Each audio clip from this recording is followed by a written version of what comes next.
Grand Theft Auto, GTA, one of the biggest video games of all time. This game single-handedly raised a generation of gamers, and I think it's hard to deny that this game has had such an impact on the world of video games and culture as we know it.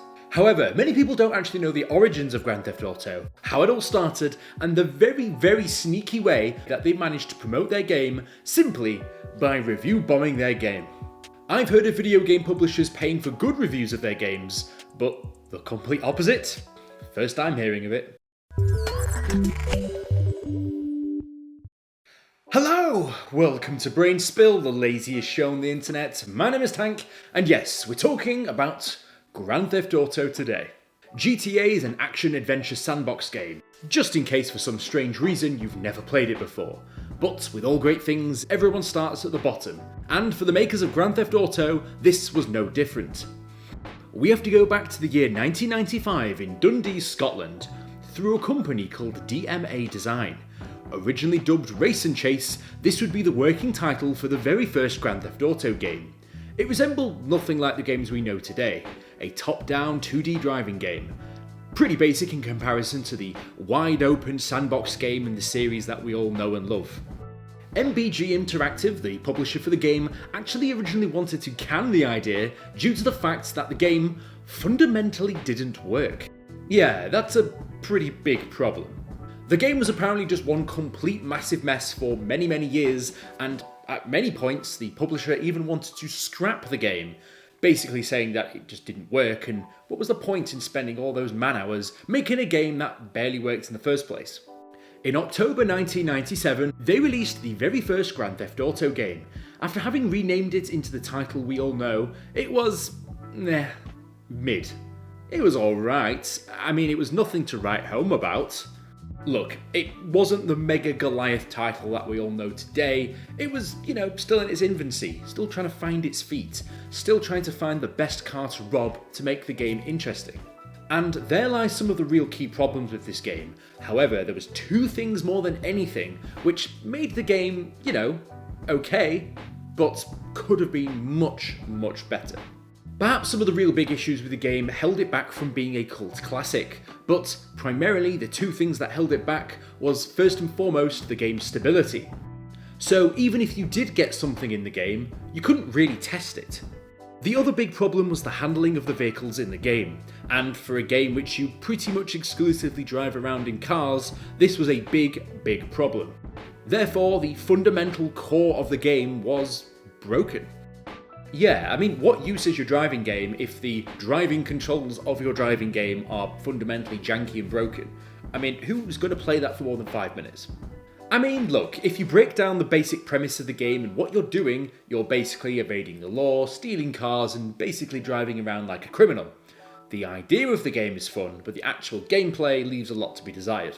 The developers knew that their game was fun, but was just obscure enough for people not to give it the time of day that it deserved. Therefore, they decided to do the ingenious move by really laying thick onto the legal issues that potentially surround this game and the nature of the game itself, and completely brought it into the spotlight to feature this game. Violent and dangerous video games? Hell yeah, brother. The studio hired a marketing director and publicist named Max Clifford. This guy is something else. This guy built his career on spinning bullshit and making up stories to propel the career of his clients.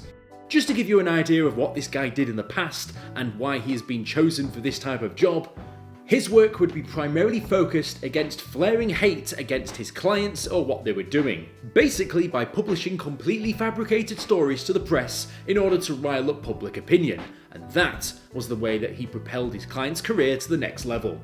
Just as one example, musician Freddie Starr had a newspaper article made about him which claimed that he ate somebody's hamster. The tabloid newspaper The Sun ran with the story, publishing it with the now iconic headline, "Freddie Starr ate my hamster."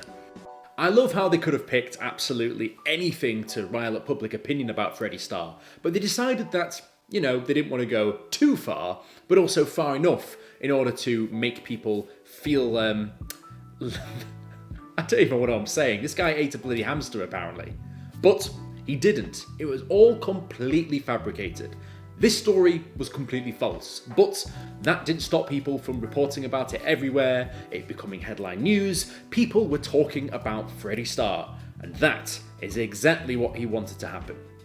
You might be wondering why on earth this happened, and the story is a ridiculous one to sell, but even negative press is good news. After this was released, his tour would soon sell out afterwards.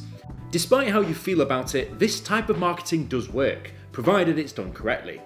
Which is why you see newspapers peddling these types of stories all the time to try and sensationalise the most random and obscure stories you've ever seen, selling many newspapers, or, in more modern days, getting those clicks. And this is pretty much the exact same tactic that Grand Theft Auto is going to adopt. If they had a game that was potentially controversial on their hands, why not stick a firework up its arse and make it explode for the public to see? I mean, what's the worst that could happen? Either it all goes horribly wrong and they get everybody on them, or the alternative is if they don't do it, the game would likely fade into obscurity and we would never have the Grand Theft Auto games that we all know and love today. So, they took a big gamble.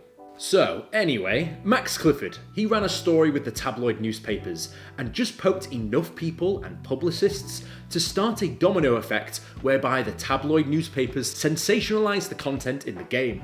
The public outcry came as a result, and then the political sphere started getting involved to add fuel to the fire. Anything to make this game a hit with the headlines. Soon enough, everybody would know what Grand Theft Auto was. One of the first newspapers to take the bait was, of course, the bloody Daily Mail, because of course it was. They made the very real headline, which simply said, "Criminal computer game that glorifies hit-and-run thugs." Of course, the article made wild accusations about the content in the game, which I won't repeat here, but just know that they were quite outlandish. The House of Lords in the UK, a few weeks before the game was released, even had a debate about the content of the game and how children may potentially get their hands on the dirty game that is GTA. This was enough to fuel the hype train. As the future titles came out, this rhetoric would pretty much come up again and again and again. A new fresh wave of criticism from mainly right-wing publications, which as a result brought about a fresh wave of people discovering the game. As underhanded as this marketing strategy is, by God it bloody well worked. Many people have tried to mimic this sort of thing in the future and try and play on these sensationalised tabloid papers to try and get a story out there. Some have been more successful than others.